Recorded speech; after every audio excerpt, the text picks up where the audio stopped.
Ano po ba balita? So yun, ang parts ay iba kausap ko, si Strange Mikey. Si Mikey, siya yung aspiring na na taga-order, group order sa China. Ang style niya ganito, iwasan GC. GC na mga gustong makamura, makapag-order directly sa China. Ngayon, sa GC na yon, o-order yung mga may kailangan. Kung ilan lang kailangan, tulad ako 5, ganyan. O. Tapos sino pa, ganyan. So hanggang mabuo yung minimum order yun sa supplier niya sa China.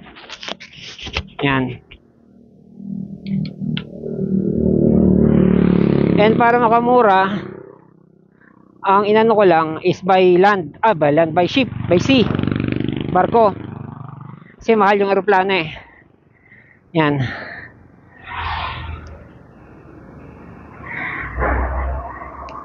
Although mas mabilis, 1 linggo. Ang by sea, 20 days. Yan, pero mas mura.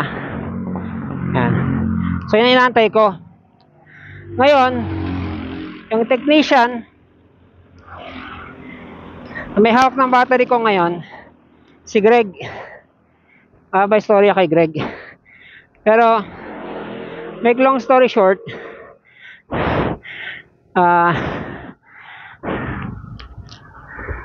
technician din siya nung customer ni Jonathan. Kasi yung battery ni Jonathan bumigay kaagad, luma daw yung nilagay, hinalo sa bago. Okay na. Oh yes, kumuha ako ng GC. Ang pangalan, Jeans IT Solution Avengers. Yan. Sabihin, GC na yon, yun yung mga nagoyo ni Jonathan. Ang Jeans IT Solution, GINES IT Solution, one word.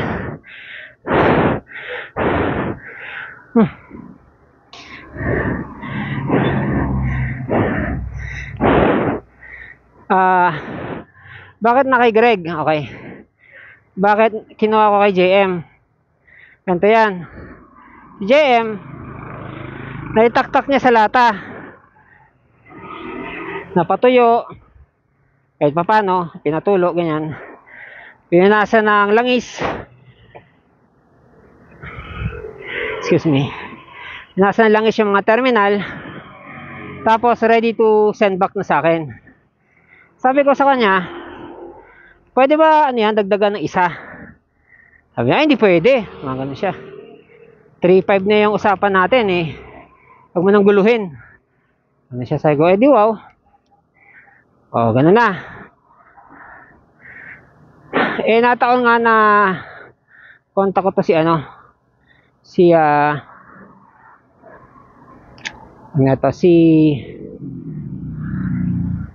Ma'am Eileen. Si Ma'am Eileen, siya yung nagoyo din ni Jonathan.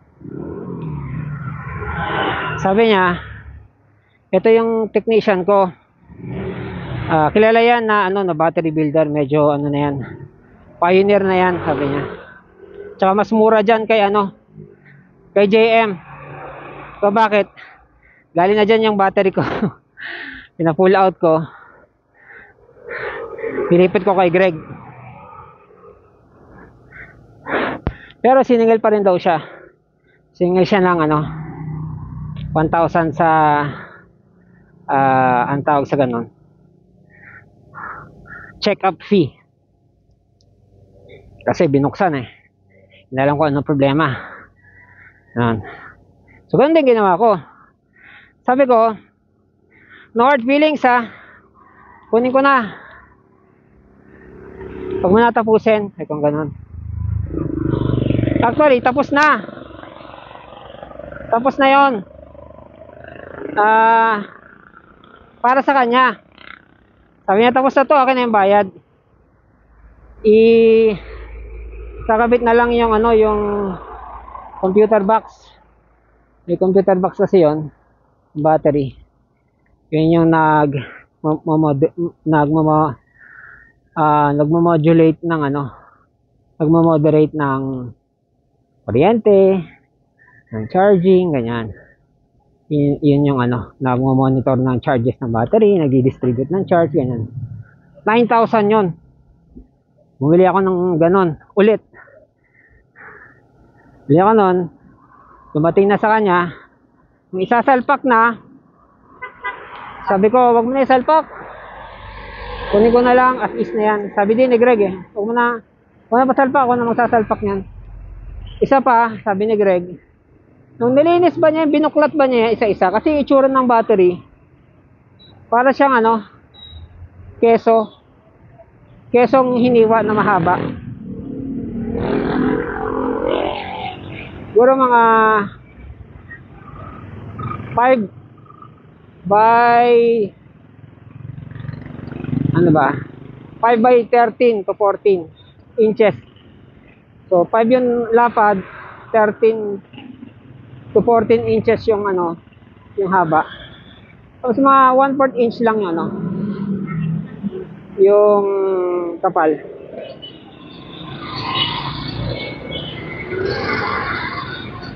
So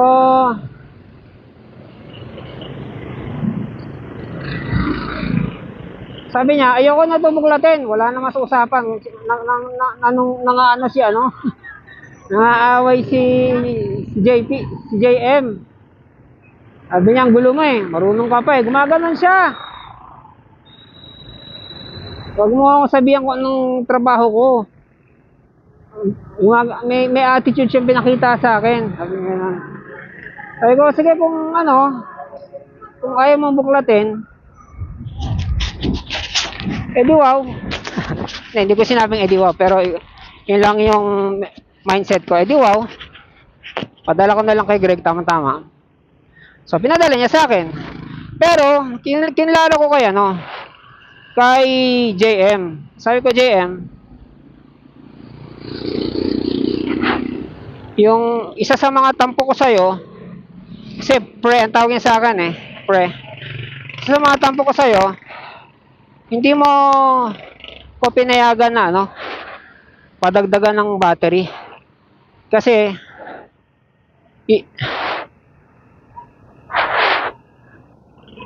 yun ang man lang na konsuelo sa akin na gumastos ako ng malaki, matupad man lang yung pangarap ko na maging +1 yan. Kasi +1 naman talaga yung original plan dyan, di lang natuloy dahil kay Jonathan. Ganon. So may sabi pa siya na yun lang pala di akin na, ako ikakabit ko. Sabi ko, ayoko nga, sip ko ganyan, may sama ng loob may isabotahin mo pa Actually sabi nga ni teacher, sabi niya baka sabotahin na ni yan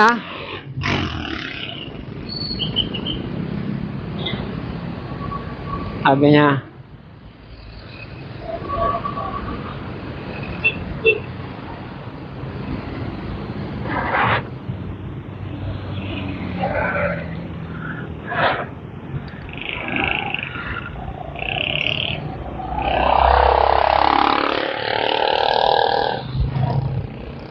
Gamit sana akong pinagbabawal na technique Daming tawiran dito Nagbabawal na technique.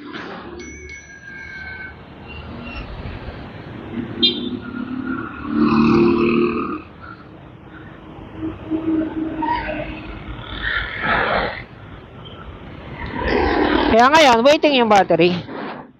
Pag dumating yung battery, ikakabit na lang ni Greg. Si Greg pala, sikat siya, nasa KJMS. Kasi may inimbento siya na solar panel portable power supply na solar powered. Yan. Na-interview siya ni KJMS.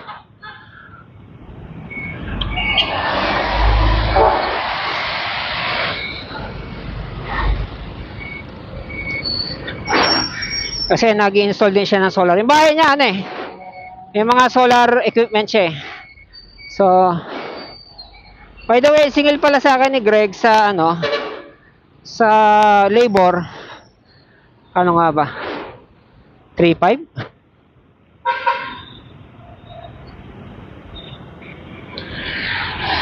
3.5. Kasama na yung buklat. Binuklat niya na yung mga battery. Nilinis niya. Kaya nga nalaman niya na merong lumobo. Merong may diferensya na. Ayan. Sabi niya, pag inuwi mo to, sinalpak natin, agana pa to mga ilang buwan o ilang linggo. Pero bibigay din, sabi niya.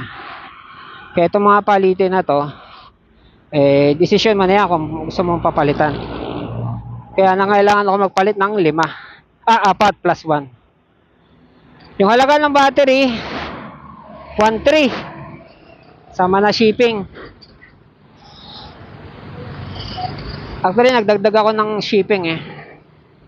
600. Kasi tumaas daw yung tax. Pero okay na yan kasi 1.9 yung bili ni ano eh.